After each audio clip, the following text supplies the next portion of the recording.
And then one crow talks. They do, don't they? Yeah, that's the way. That's what they are. Is a bunch of crows.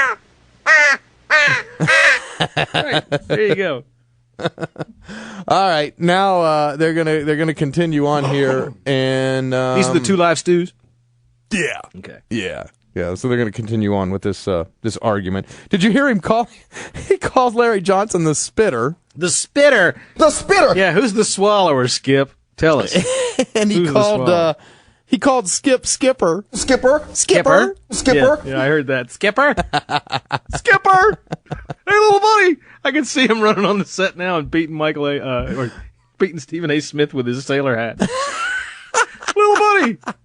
Teo's going to obliterate the team. It's the way you do this. There you go. He's hitting him with a hat.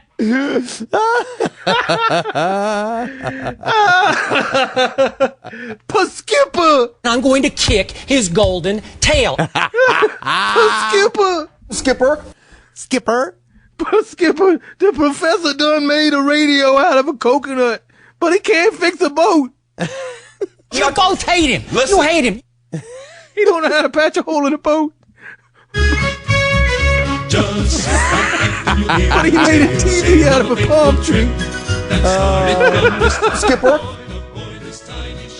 I'm going to kick his golden tail. It's the way you do this.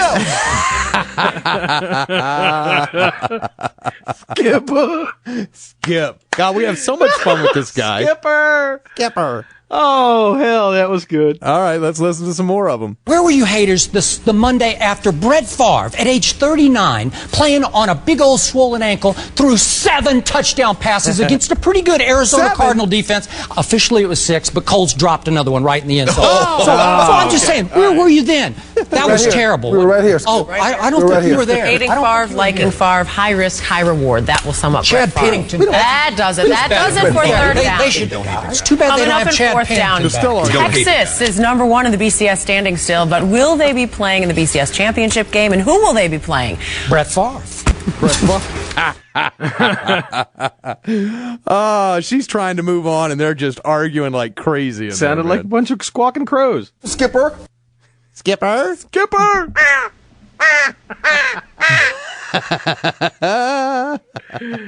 Oh, hell. Oh, I love that one clip. It's the way you do this. He's whacking him in the head with his sailor hat. Skipper, the spitter.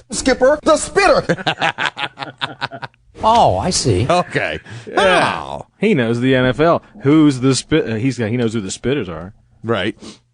Damn, Larry Johnson. That's not a good nickname to have, Larry Johnson. The spitter? Yeah. No, it's not. Especially if he has to go to jail. The spitter. You know what? I think that we ought to start that. Screw the Chiefs. They suck. Their fans are used to being kicked around right now. So everybody out there from here on out, that is Larry Johnson's nickname. The spitter. All right? Next year in your fantasy draft, if you pick him, take the spitter. All right? If you're talking to your friends this week and he gets 100 yards next week or whatever, just say, hey, man, you see how the spitter did this week? Get it started. All right? Let's call him the spitter. Larry Johnson, the spitter. All right. Speaking of Brett Favre. Brett Favre. His wife, Deanna, she's not happy with the media, John. Well, she said she's beginning her first entry into the blog world, and oh my gosh. I think I'll just dip my toe in the water here. Deanna Favre says, over the past couple of weeks, my heart has been very heavy. I have stood by, silently, watching the media continually attack my husband. She's so brave. Certainly, having been in public life for 18 years, this is not new to us. No, it's not. However, this latest round of media scrutiny has been harder, more disheartening, and seemingly unending. One time they took pictures of me and Brett doing it in his pickup truck when he was a rookie. But this is 10 times worse.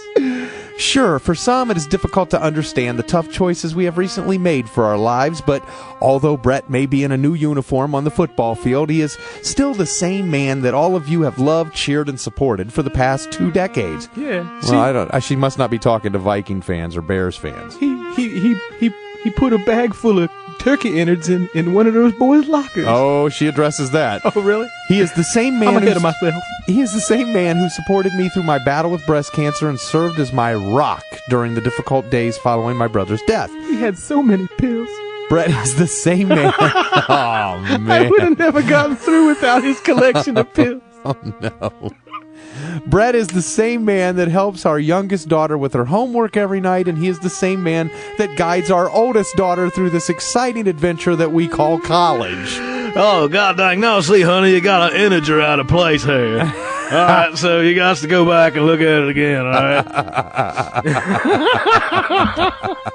Hey, honey, what the hell is the goddamn capital of Uzbekistan? I don't even know. What the hell is that?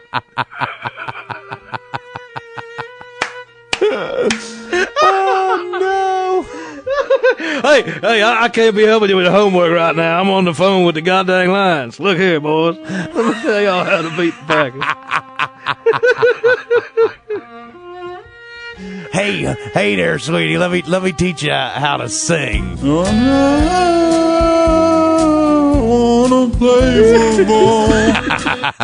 Hey, that's right. I'm working on my dang CD. You got some thoughts, honey? That's nice. Put them in a blog. Oh, my gosh. Let's see, where was I? Brett is the same man who has always put his team first, not personal gains or statistics. And Brett is the same man we know who is filled with great character, strength, goodness, and love. Truly, nothing has changed but a uniform. Oh, he's so gallant. Of course, 18 years ago, when Brett decided to enter the NFL, we learned to take the ups and downs of winning, losing, glory, and disappointment as part of the process. Oh, that's been a hell of a ride. But at the end of the day, we always believed we had done our best to be faithful. Certainly, we did not think professional sports and a life in the fishbowl would be easy or some Pollyanna life, but we learned to listen more to those voices and lessons that mattered most while treating the others as grains of salt. Yes. Preach it, sister. But over the past weeks, we have been deeply affected by the various media reports and accusations that have unfairly questioned Brett's loyalty, fairness, and character. Our children, family, and friends have been so supportive and steadfast during these times. Brett and I, is she writing? Is this real? Do people really speak like this? And let me just say, those videos of him and Sarah Palin's daughter are fake. They are fake. Don't be fooled. Brett and I have two wonderful girls who daily show us unconditional love and remind us that everything will be okay. Yes, that's because Daddy has millions of dollars. That's right. Don't you worry, honey. Everything's going to be fine. And they I'll just throw back. I'll tell you what. I'll just go back past, look around all over the place, make it look real good, and hit that Lavernius Coles fella running across the back of the end zone.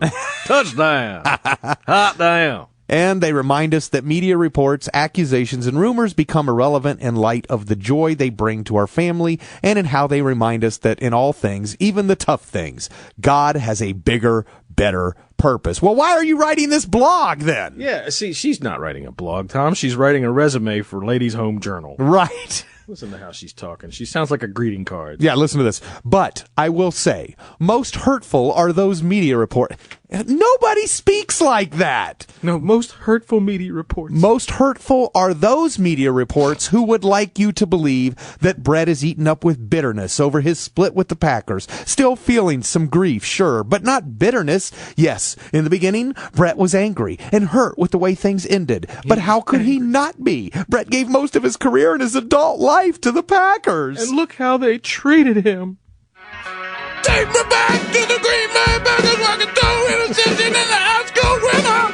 I want you, please take me back. Yeah.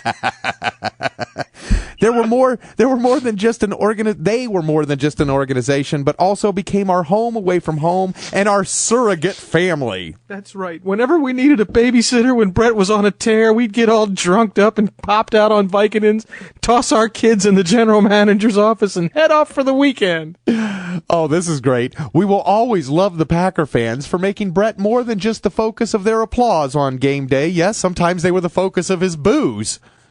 right? Yes, they were always buying it for him. Every time he was in rehab, he would stick his head out the window and somebody would give him a bottle of whiskey. I meant booing, Oh, most of the time they lined up outside the front of our house and gave him blowjobs all day long during the off-season. No. They were wonderful. Again, how could any of us not be hurt and brokenhearted about such a loss of connection? Thus, certainly... Oh, here we go again with the language. Thus, certainly, Brett does not, in any way, hold a vendetta against his former team, but that has not stopped some from scrutinizing his every move and blaming him for so many things that are simply untrue. Some incidents, like the locker room pranks, appear funny, but they are still untrue. Bullshit. Others, like the questionable phone calls to other teams, are hurtful, distasteful, and still untrue.